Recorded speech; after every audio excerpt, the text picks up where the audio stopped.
Okey, Assalamualaikum. Salam sejahtera, selamat Hari Raya. Apa khabar semua? Terminda tanya, how are you? I'm fine, Alhamdulillah. Makan banyak. Because Hari Raya kan, tak tahu apa lagi nak buat. So you all semua boleh dengar ke? Semua dengar suara semua okey? Yes? Okay. So hari ni basically kita akan start lah kita punya IG live. It was quite sudden decision because rasa macam why not kita start je, because ingat raya ni maybe PKP kan, sebab ramai yang tanya juga apa nak boleh buat masa PKP ni. So instead of like kita tak ada buat apa, why don't we start dengan buat IG live. Kita buat secara kecil-kecilan, santai. So hopefully ni akan kick start ataupun insyaAllah boleh motivate kita untuk meneruskan perjalanan kita. Walaupun I suppose kali ni raya sedih sedikit, tapi kalau kita nak bandingkan what's going on dekat Palestin so kita tak ada reason kenapa kita kena down ataupun rasa sedih. Okay. Alright, so tanpa melengah masa, apa yang kita akan buat ialah pada the first half ataupun setengah jam pertama ni kita akan bincangkan, saya akan cerita pasal tajuk hari ni adalah apa soalan yang perlu ditanya oleh pasangan bila mereka pergi ke klinik kesuburan ataupun klinik fertility. Okay. And then the second half kita akan jawab soalan. Okay. Kita akan kalau ada apa-apa soalan you all nak tanya, you all boleh start type and then boleh tanya, dan saya akan cuba scroll down and then try to jawab soalan-soalan yang ditanyakan insyaAllah the second half hour. Okay. So saya sort of like list down apa soalan yang perlu ditanya oleh setiap pasangan bila datang ke klinik fertility pada first appointment. Okay. So selalunya sekarang ni sebab kita ada internet, kita ada website ataupun recommendation daripada kawan-kawan, kebanyakan pasangan diorang dah tahu dah klinik mana yang diorang nak, apakah kriteria yang mereka pilih sesuatu klinik tu. Sebab you all ada banyak pilihan kan dekat, especially yang kat Lembah Kelang atau kat KL, Selangor area, you ada banyak choice. Okay. So kenapa pilih klinik ni rather than klinik lain? So you all semua ada masing-masing, ada keutamaan, ada kriteria masing-masing. So bila pergi datang buat appointment tu, dia dah tahu what to expect. Also you all kena tahu juga dari segi klinik tu dekat mana, bila opening hours dia dibuka tak Saturday, Sunday ataupun public holiday. Kebanyakan klinik diorang buka Monday till Saturday, but Sunday just reserved for kalau diperlukan, kalau buat prosedur diorang akan buka, tapi tak adalah, jarang yang buat ada appointment klinik pada hari Ahad ataupun public holidays. Okay.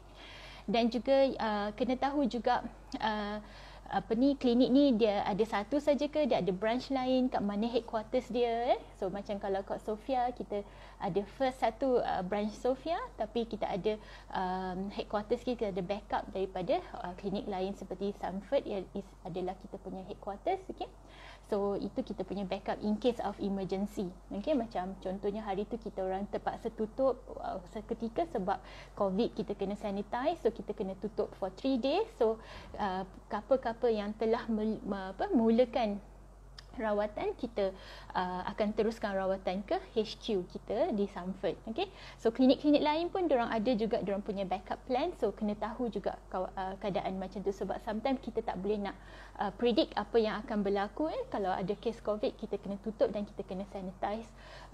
Dan apa yang terjadi pada pasangan yang dah start IVF ataupun rawatan, nak teruskan rawatan, nak mulakan rawatan, apa terjadi kalau klinik tutup. So those are the things yang you kena consider. Also you kena tahu klinik tu ada berapa orang doktor, siapakah doktor yang akan merawat you all. Okay. Some you boleh pilih nak doktor yang ni, nak doktor yang tu. Okay.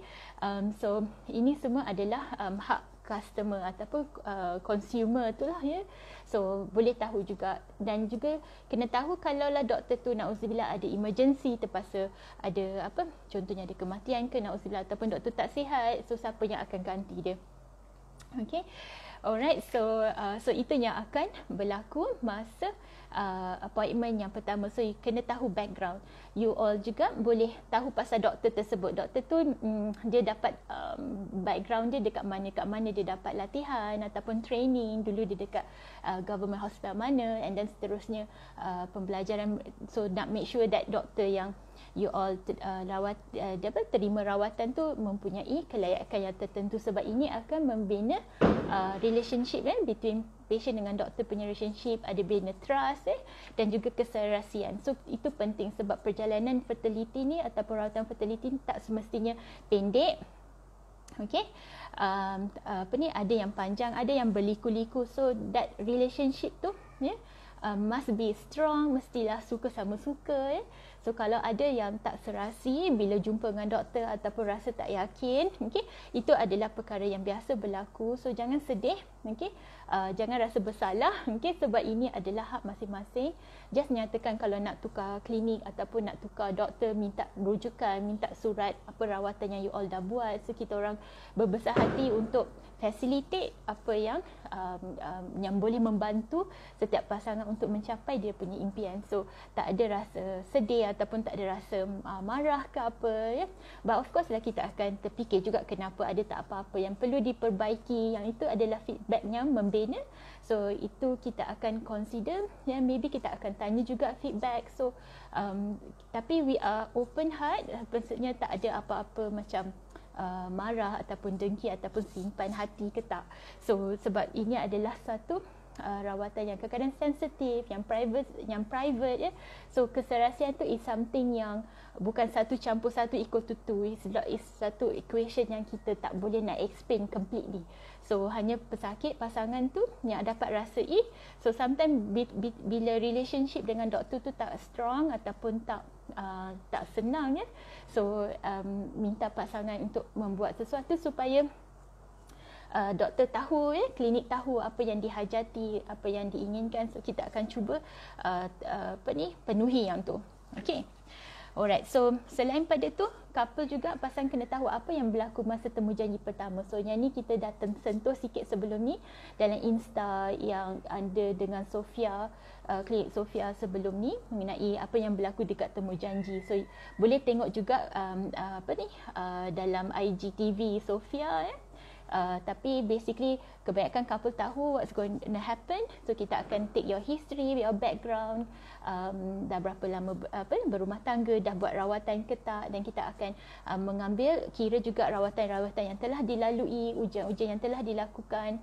Tapi selalunya kita akan at least buat balik ujian ultrasound pelvis Kalau tak buat pap smear, kita akan buat pap smear. Certain ujian darah seperti ujian tengok hormon atau terutamanya bagi wanita yang cycle kitaran dia tak menentu, kita akan buat juga ujian rizab telur.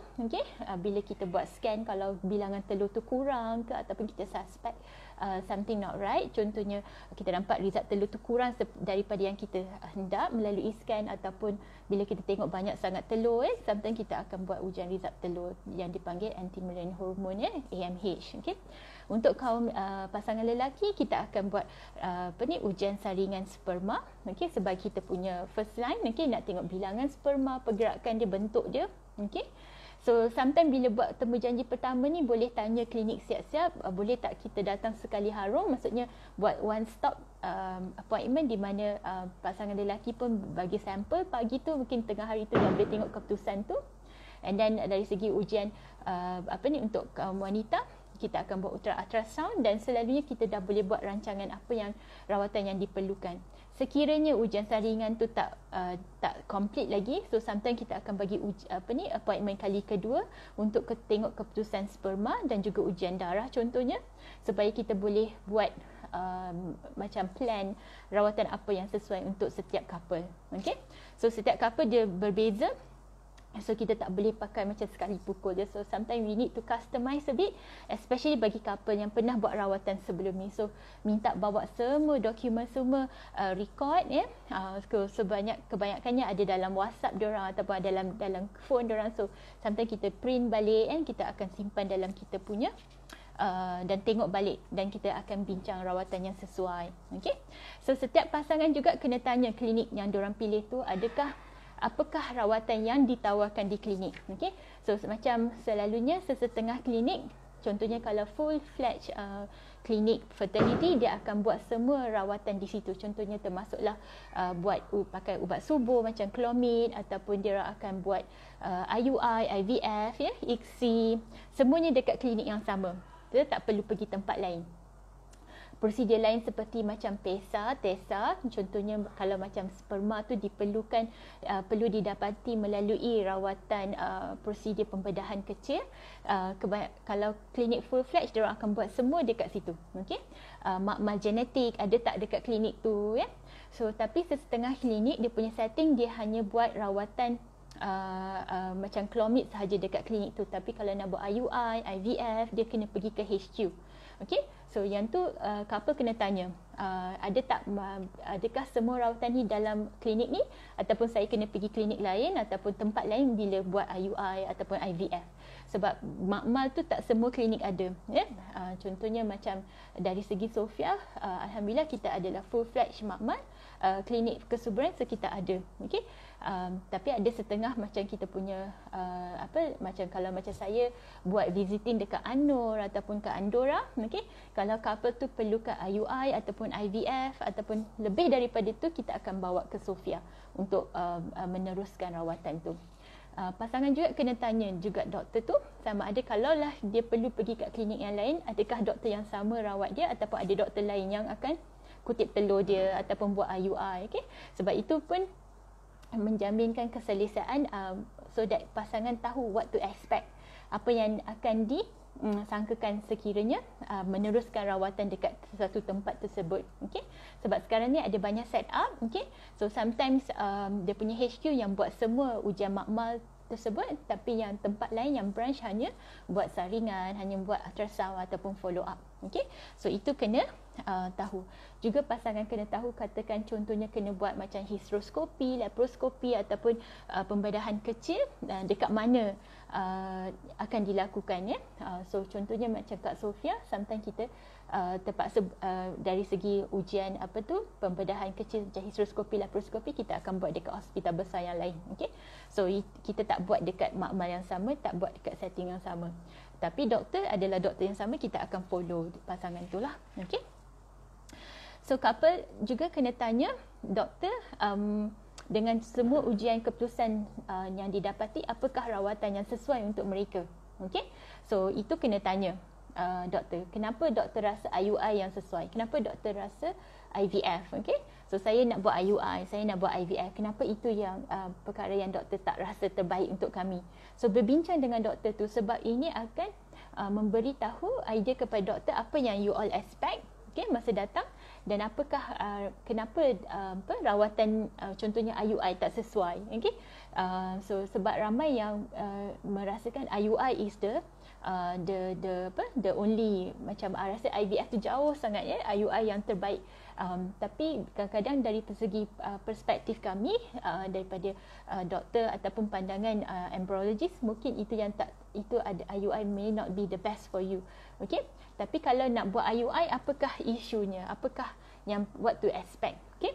Contohnya kita tahu IUI adalah memendekkan perjalanan sperma, dan kita hantar sperma tu masa telur tu tengah besar, masa waktu subuh.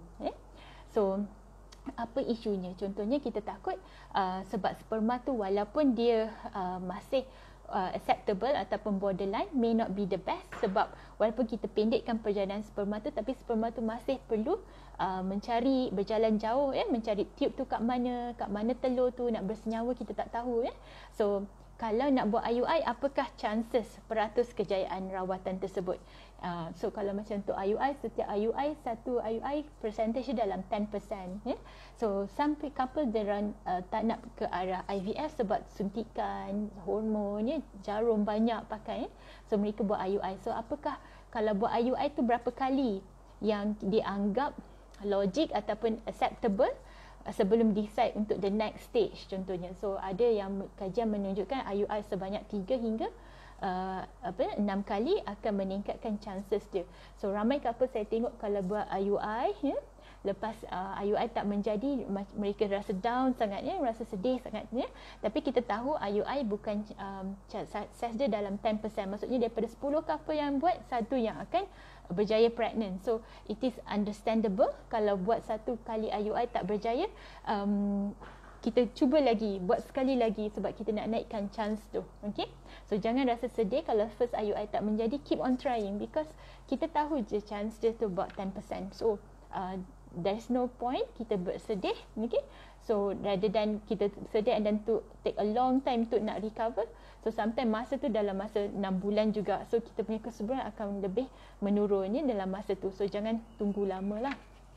Okay, couple juga kena tanya doktor tersebut dan juga klinik tersebut berapakah peratus kejayaan untuk berapa orang yang dah buat rawatan dekat klinik ni, dah berapa lama, apakah statistik klinik ni ya?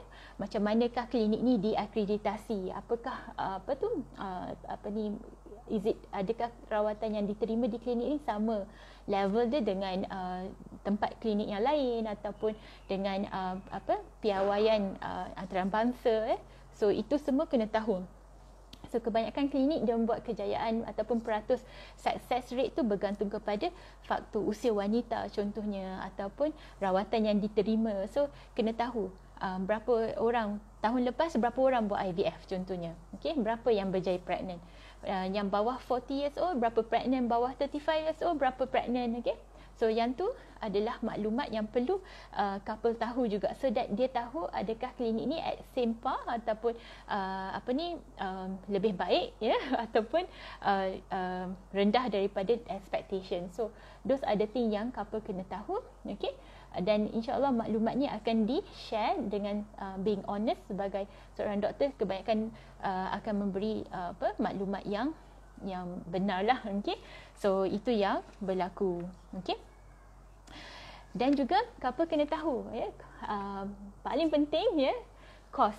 Berapakah kos rawatan yang saya buat, contohnya nak buat IUI. Okay, berapa kos IUI dekat sini, berapa kos IVF, berapa package yang ada, apakah perbezaan setiap package tersebut. Okay, contohnya macam kos IVF, dia ada banyak package dekat Sofia.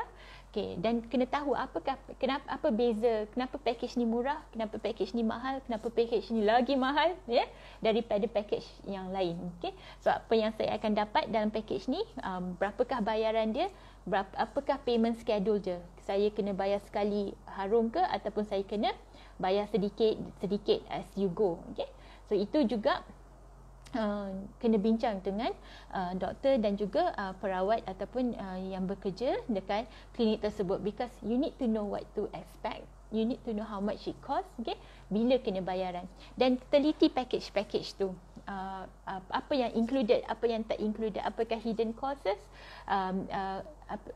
hidden cost yang kena bayar. Okay, contohnya macam package IVF, selalunya package IVF tu melibatkan contohnya 5 kali bayaran. So you pay as you go, bukan you bayar lump sum macam tu. Okay, and then sejauh manakah payment tu include, contohnya kebanyakan IVF package akan include fresh embryo transfer. Okay, so kalau dia ada embryo yang lebihan, contohnya perlukan untuk dibekukan, there will be additional cost. Okay, so itu might be a hidden cost, so dia tak termasuk dalam package tu. Contohnya satu IVF cost dia dalam 12,000. Okay, so you pay as you go, tapi 12,000 hanya berhenti sampai fresh transfer. Tapi kalau dia ada extra embryo yang dia perlu bekukan, yang itu kena bayar lain. Contoh mungkin bayar 600 untuk 6 bulan contohnya. Okay, so itu pun kena tahu. Sekiranya tak boleh buat fresh embryo transfer, contohnya dia dapat risiko banyak sangat telur naik ataupun risiko hyperstimulasi yang dikatakan sebagai OHSS. Okay, apakah bayaran, ada tak bayaran lebih yang dia kena bayar, ataupun berapa bayaran yang akhir yang tak perlu dibayar tapi bila dia kena bayar nanti, so dia akan kena bayar masa frozen embryo transfer. So berapa cost frozen embryo transfer, so itu dah bukan dalam package, tu adalah kos yang berlainan, berasing, sebab dikonsider sebagai kitaran yang baru. Okay, so itu yang boleh berlaku masa package ni. So kena tahu, contohnya ramai yang tanya apa beza package A dengan package B. Satu yang package A tu dia middle mid cost ya, maybe dalam 15,000, tapi yang upper package tu dalam maybe dalam 17,000. Apa bezanya? Contohnya jenis ubat yang dipakai ya, dos yang dipakai, tambahan doktor, contohnya Dr. Bius akan tambah juga, dan juga contohnya apa yang berlaku semasa telur dikutip menggunakan menggunakan jarum yang mempunyai dua hala. Okey, dia boleh sedut telur tu dan dia boleh flush, maksudnya dia boleh lalukan air untuk kembangkan balik kantung telur tu untuk kutip telur. So ada yang kos yang middle cost, di mana jarumnya hanya satu hala je, dia sedut je, dia tak boleh flush balik, dia tak boleh halakan balik air tu untuk kembungkan balik kantung telur tu. Okay? So benda-benda ni kena tahu supaya kita tak rasa macam tertipu ataupun rasa macam tak ada doktor cakap pun ya, tak ada ni hidden cost, tak ada orang cakap, sebab bila tahu kebanyakan couple datang, nak ambil package ni murah. Kenapa dia murah daripada yang lain? There must be a reason ya, kenapa dia murah sangat ya, kenapa yang ni mahal sangat. Contohnya contohnya macam kenapa kos yang mahal untuk genetik tu lebih mahal daripada IVF biasa. So of course dia ada check genetik dan dia akan termasuk dengan frozen embryo transfer contohnya. Okay? Ada yang contohnya low cost IVF, di mana dia hanya stimulate sedikit saja, dia campur antara ubat makan, ubat pil dengan injection. So dia punya cost a lot less, contohnya about under 10k tapi apa baik buruknya so yang tu kena bincang dengan doktor. So ini basically couple usually diorang dah buat research, diorang akan datang dengan list soalan yang kalau yang tak tahu selalunya dia akan tanya sedikit, tapi lepas tu dia akan baca balik, then the next appointment sebelum dia start IVF tu dia akan tanya balik doktor. So yes, please tanya doktor, sebab sometimes kita ada pasangan tak tanya doktor tapi dia tanya nurse, contohnya. So nanti rasa macam seolah-olah macam doktor tak beritahu semua informasi so need to ask doktor so that doktor pun boleh terangkan. Okay, sometimes doktor dah bagi tahu tapi perkara tu tak didiscuss dengan detail. Okay, so itu perkara yang perlu dibincang dan diketahui. Okay, so ada juga couple tanya ada tak treatment alternatif selain daripada IVF contohnya, selain pada ICSI contohnya, ada tak rawatan macam pergi berurut ataupun acupuncture sometimes bukan alternatif tapi lebih kepada complementary. Okay? Contohnya rawatan acupuncture memang ada kajian menunjukkan acupuncture ni dapat mengurangkan side effect hormon yang diberikan. Contohnya bila ambil hormon untuk IVF selama 10 hari kebanyakan orang dia rasa kembung perut, dia rasa senak. Okay? So rawatan acupuncture ni dapat mengurangkan sedikit side effect tersebut, ataupun mengurangkan rasa bebanan ataupun stres tegang masa rawatan tersebut. So itu adalah antara rawatan alternatif ataupun complementary yang boleh diambil, as long as you beritahu juga doktor yang you nak buat acupuncture, dia tak ada macam suplemen lain yang you kena ambil, sebab kita takut nanti suplemen dengan hormon kita bagi dia lawan sama-sama sendiri dan kesan ubat tu menyebabkan telur tak membesar ataupun tak matang contohnya. So kena beritahu juga, especially kalau ambil herbal, ramai yang kata natural herbs. Tapi natural herbs pun dia ada hormon daripada akar kayu tu memang natural, tapi dia boleh ganggu juga dengan hormon yang kita bagi. So kena tahu juga rawatan yang complementary, kena bagi tahu doktor nak plan nak buat ni okey tak doktor, boleh tak. Okey, alright.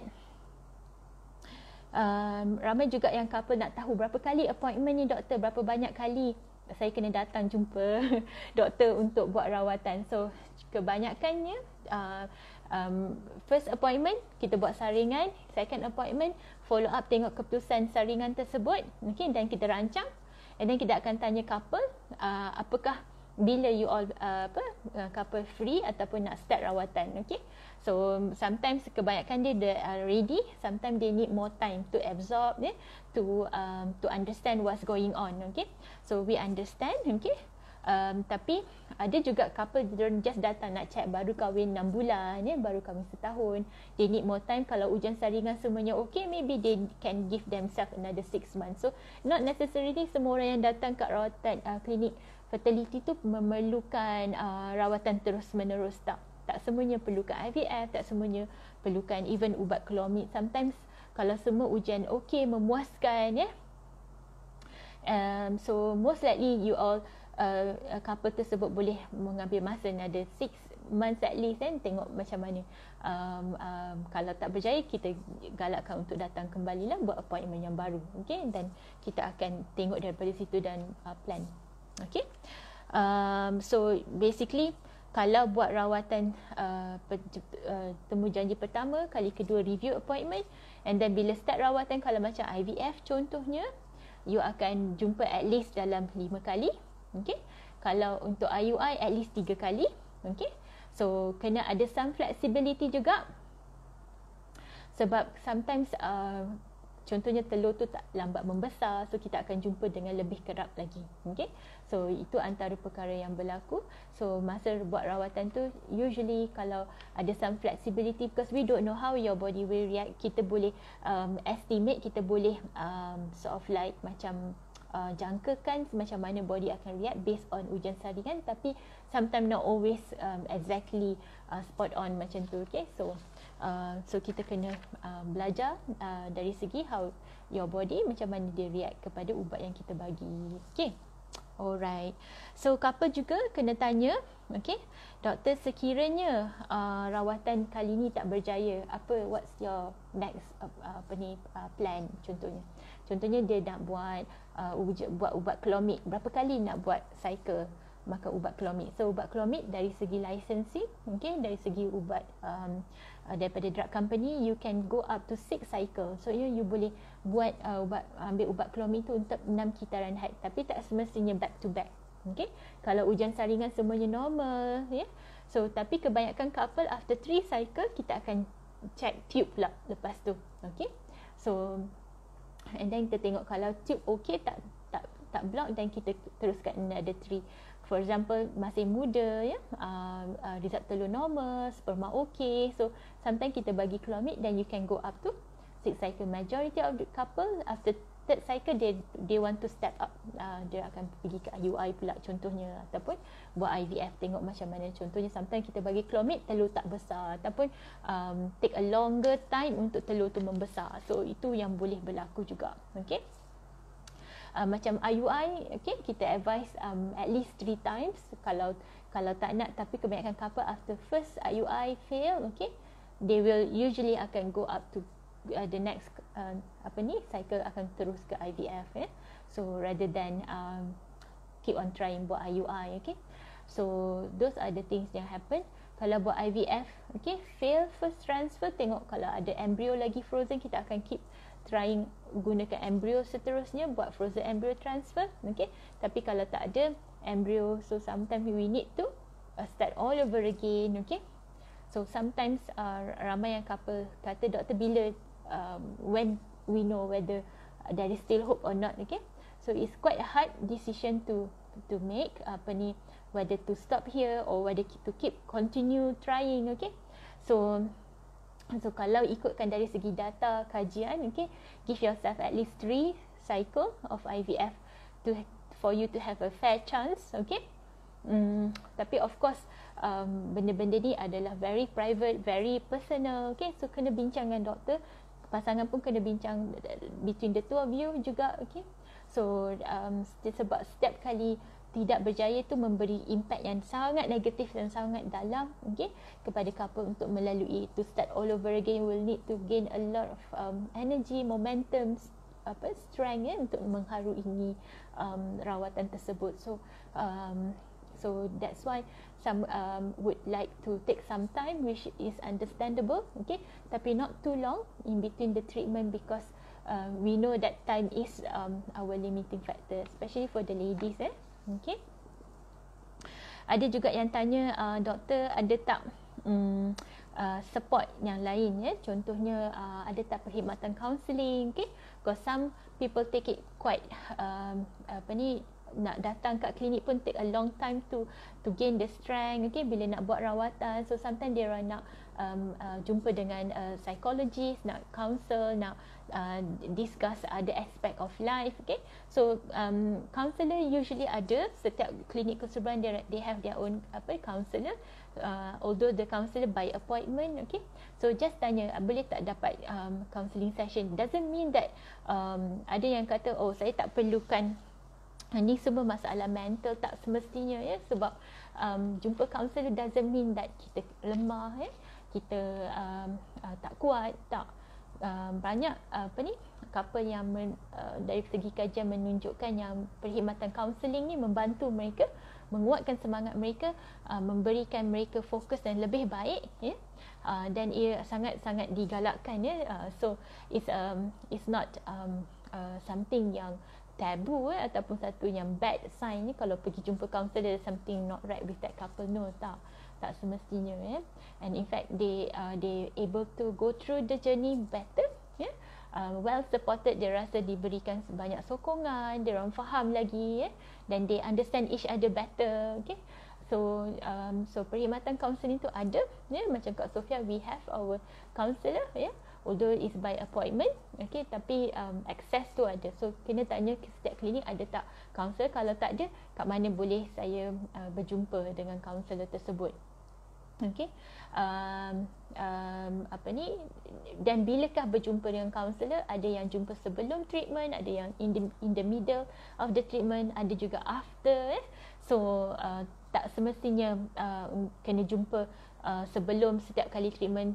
So dia tengok keperluan. Ada juga couple yang don't feel they need it, then that's fine. Okay, if you rasa tak perlu, tak apa. Okay, as long as you know there is such thing, that such support is available, then that's fine. Okay.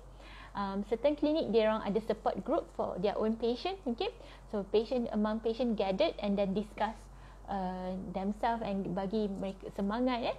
So itu salah satu inisiatif dari segi Sofia. Kita ada juga macam sometimes because it's very personal, so nak jumpa face to face tu macam very macam rasa expose sangat ataupun rasa tak selesa. Okay, so sometimes kita bagi dari segi card, okay, bagi ucapan tu pun membantu juga couple-couple lain melalui perjalanan ni.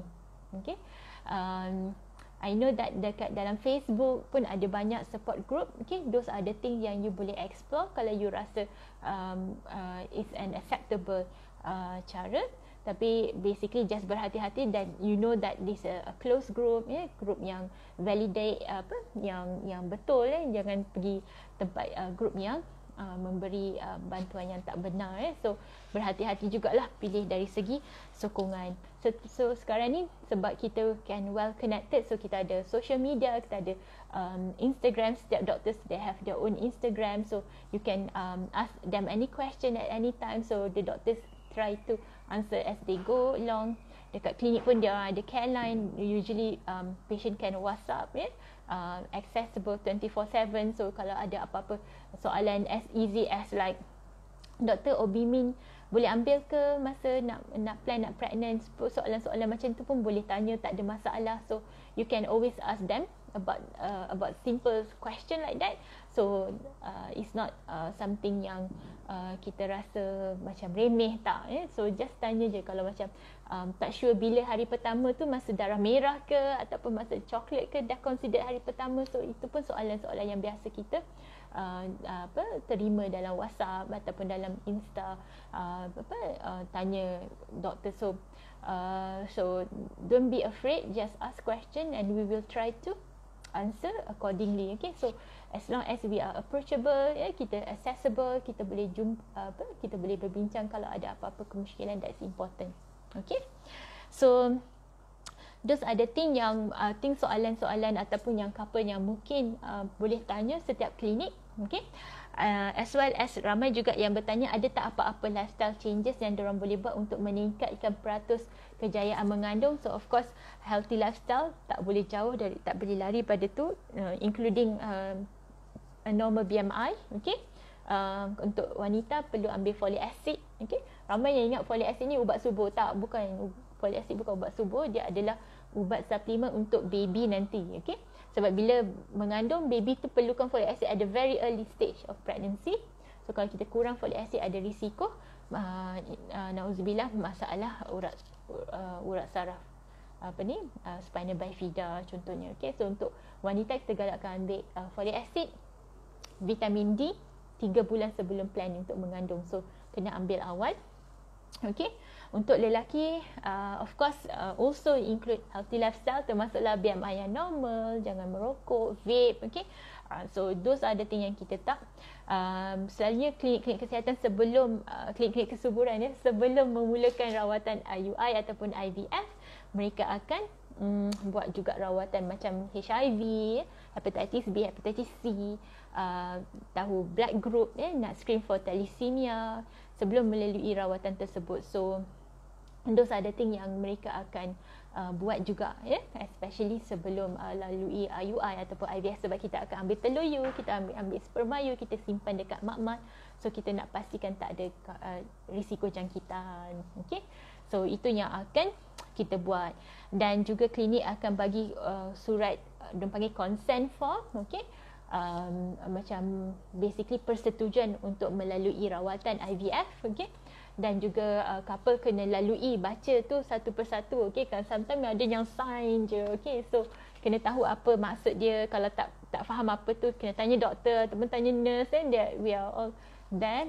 Okay, especially bila ada melibatkan ambil ujian sperma, telur you all. Okay, simpan kat makmal. So apakah implikasi pembekuan embrio, dapat kebenaran consent. So selalunya consent tu banyak sikit, paragraf dia yang you all kena baca, tapi take time baca tu, lalui tu sebelum kita mulakan rawatan. So those are the sort of like 10 question yang you kena pasangan boleh tanya ataupun perlu tanya klinik masing-masing, so that you know what to expect masa lalui rawatan tersebut. Yang penting perjalanan ni ataupun rawatan ni may not be walaupun kita harap dia pendek dan cepat, tapi may not be always like that. Okay, so hubungan antara pasangan dengan doktor, dengan nurses, semua tu akan memberikan sedikit sebanyak positif think kepada rawatan yang diterima. We hope that perjalanan itu tak adalah painful, tak panjang. So kalau pasangan tu senang dengan klinik tersebut, dengan doktor, dengan jururawat, dengan juga semua personal yang ada dalam klinik tu, so itu akan insya-Allah memudahkan perjalanan yang dilalui. Okay, so alright, so saya dah cakap more than 40 minutes. Okay, so saya nak tanya, ada tak sesiapa nak tanya soalan? Okay, so what I will do is that I will scroll down here. Okay, and then tengok soalan apa yang you all nak tanya. So basically ada yang tadi yang tanya, doktor, apa perbezaan ICSI dengan IVF? As you know, ICSI adalah dia ambil sperma, okay, dia cocokkan terus ke dalam telur. Okay, tapi untuk IVF apa kita buat ialah kita akan letakkan sperma ke dalam petri dish, and then letak telur dalam petri dish yang sama, and then biarkan mereka selama maybe around 18 jam atau up to 24 hours, and then biar sperma yang kuat akan bersenyawa dengan telur. So it's a bit more natural compared to ICSI, di mana ICSI embryologist tu yang akan pilih. Dia yang ambil sperma yang mana yang nampak normal, yang aktif, dia akan pilih dan dia masukkan terus ke dalam telur. Okay, apa baik buruknya? Kebaikan untuk IVF is more natural, because basically by natural selection the best sperm will win. Macam tu lah, dia akan sperma tu akan bersenyawa terus dengan telur tu. Okay, tapi apakah keburukan teknik IVF? Ada possibility yang tak ada sperma yang bersenyawa dengan telur. So kita terpaksa buat rescue ICSI, di mana bila kita tengok selepas 8 jam contohnya tak ada persenyawaan, dan we have to pilih sperma yang mana yang aktif dan cocokkan terus, okay, pada telur tu.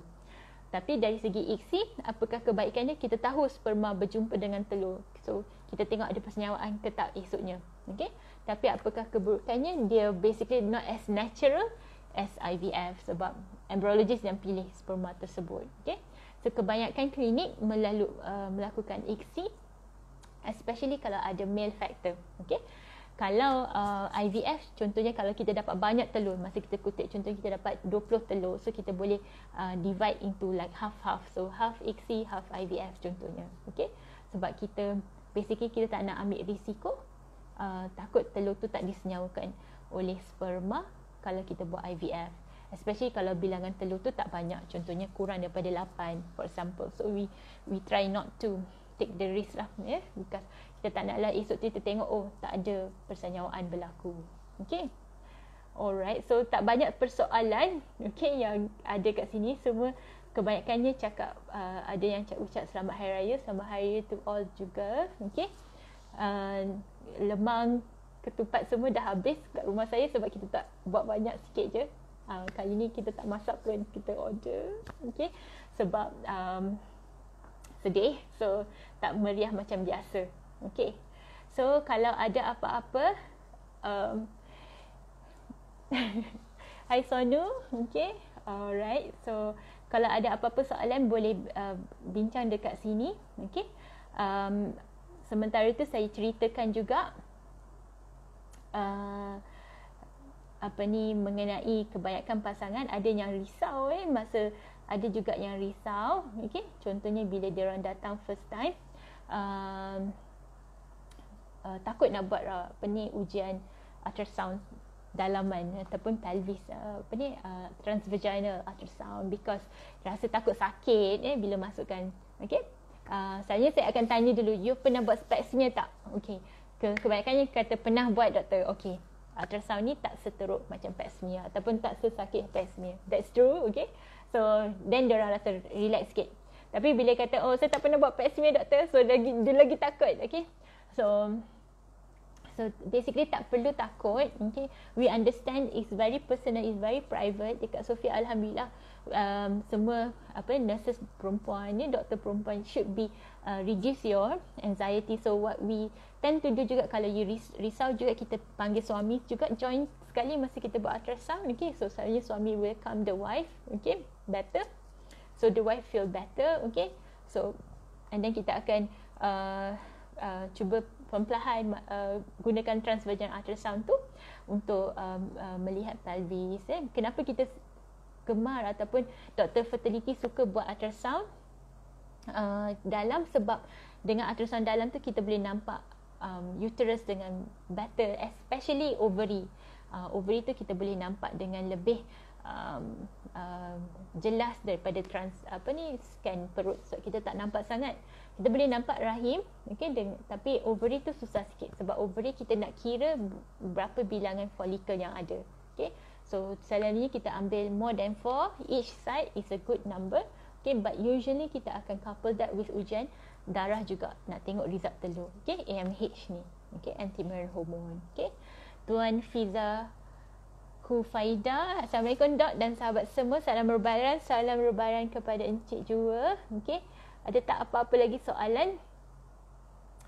Okay, semua Puan Salina Sani, Dr. Salihah, opinion on letrozole. Okay, letrozole ni dia macam clomid. Dia macam saya selalu cakap, okay, letrozole ni adalah sepupu clomid. Okay, kita gunakan dia as a second line.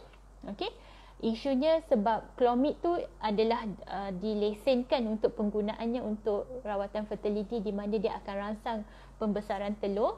Okay, dia adalah first line sebab kita dapati satu lesen, kedua dia lebih efektif dari segi bilangan folikel yang membesar ataupun berapa rangsangan tu lebih much better compared to letrozole. Okay. Cuma clomid ni dia boleh menyebabkan dinding rahim tu nipis, untuk sesetengah wanita. So sometimes kita tak tahu siapa yang akan memberi kesan kepada dinding rahim nipis ni. So kita buat first trial, kita akan pilih clomid dulu. Okay. And then kita tengok kalau dinding rahim tu nipis, then the next cycle kita akan tukar kepada letrozole. Okay. So letrozole ni as our second line. So letrozole ni dia sebenarnya tak dilesenkan oleh drug company untuk penggunaan untuk fertility, tapi dah diguna secara meluas lah untuk alam dalam dunia fertility ni. Okay. Dia second line sebab satu, dia mahal compared to Clomid. Kalau Clomid satu biji tu usually kita boleh dapat maybe dalam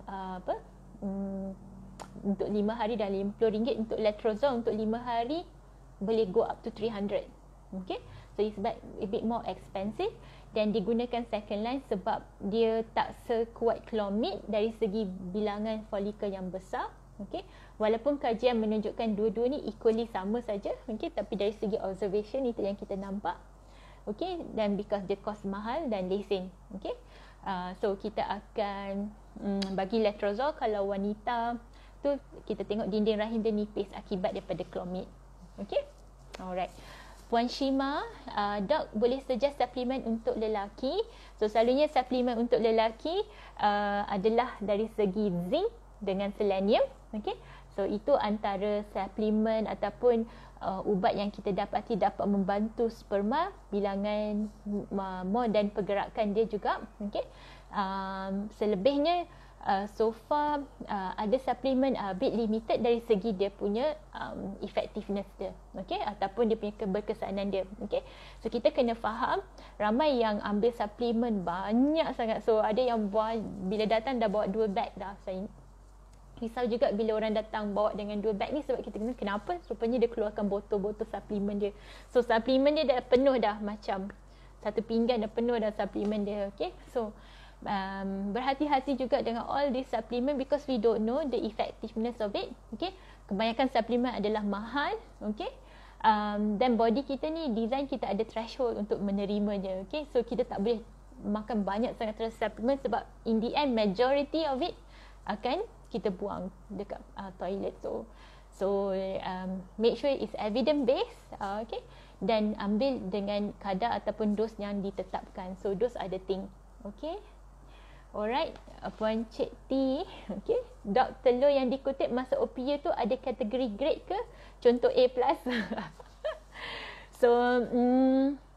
So far kita tak grade the telur macam A+ macam tu, bukan grade telur ayam, tak, bukan. Okay, dia lebih kepada tengok kematangan telur tu. So telur tu dia tengok sama ada telur ni matang ataupun telur tak matang. So kalau kita kutip telur tu, kita tahu dari segi saiz folikel. Masa kita buat ultrasound tu, kita tengok saiz folikel tu. Kalau saiz folikel tu dah besar, maksudnya telur tu dah matang. Tapi kalau saiz dia tak sebesar seperti yang kita expect, so usually kita mungkin teruskan rangsangan tu lah. Okay, so bila kita decide hari tertentu untuk ambil telur tersebut, okay, kita tengok majority follicle size dia dah melebihi contohnya 18 mm dah matang. Okay, so tapi masa kita ambil tu ada yang follicle yang size dia kecil lagi. Okay, so kita tak boleh nak lari daripada tu sebab dia macam ada cohort batch satu telur tu. Ada yang dah besar, ada yang kecil, ada yang sederhana. So kita akan ambil kutip telur masa saiz dia kebanyakannya dah matang, contohnya 18 mm ke atas. Okay, so ada telur yang tak matang lagi lah masa kita kutip. Masa kita sedut telur tu, kita sedut semua, termasuk yang dos yang saiz dia usually lebih pada 10 mm, kita masih sedut sebab kita tengok dari segi kematangan dia melalui embryologist tengok bawah mikroskop. So mereka akan decide sama ada telur ni matang ke tak. Okay, so itu yang berlaku. Okay, dan hanya telur yang matang saja yang kita boleh senyawakan dengan sperma. So telur yang tak matang kita tak boleh senyawakan. Okay, sebab persenyawaan tak berlaku, so kita tak buat tu. Okay, so itu yang berlaku. Okay, Puan Suhada alias dok, selamat Hari Raya, selamat Hari Raya juga. Can't wait to see you again. InsyaAllah Puan, kita jumpa nanti ya lepas Raya. Dah Raya dah. Okay, nanti kita jumpa. Okay, so ada apa-apa lagi soalan? So I think dah soalan semua telah dijawab. Okay, so basically apa yang you all boleh buat untuk couple-couple yang baru nak start rawatan, okay, you boleh buat survey, boleh pakai internet, that's good. Okay, boleh tengok juga dekat dalam social media, tengok support group, and then you can ask them, those yang dah pergi certain klinik, apa yang dia punya pendapat, apa yang diorang recommend, semua tu boleh buat study. Okay, but don't make it as like macam too long so that you sampai takut nak pilih klinik mana ataupun tak mulakan rawatan. Okay, so apapun saya ucapkan Jangan tunggu lama-lama. Okey, selamat berusaha. Semoga usaha anda berjaya. Okey. Sekiranya ada apa-apa persoalan boleh tanya. Okey, dan saya juga basically akan rumuskan ni dan letak dalam blog saya di kernamu.com. Sekiranya ada apa-apa soalan boleh tanya. Okey. Saya juga mengambil kesempatan untuk mengucapkan selamat Hari Raya Ma'al-Zahir Batin. Okey. Sama-sama kita doakan saudara-saudara kita di Palestin. Okey. Semoga Allah permudahkan usaha mereka. Semoga Palestin insya-Allah satu hari akan free. Okey. Sekian saja. Terima kasih kerana sudi bersama dengan saya walaupun sekejap. Kita punya buat ni secara ad hoc tapi semoga ianya bermanfaat. Okey. Assalamualaikum.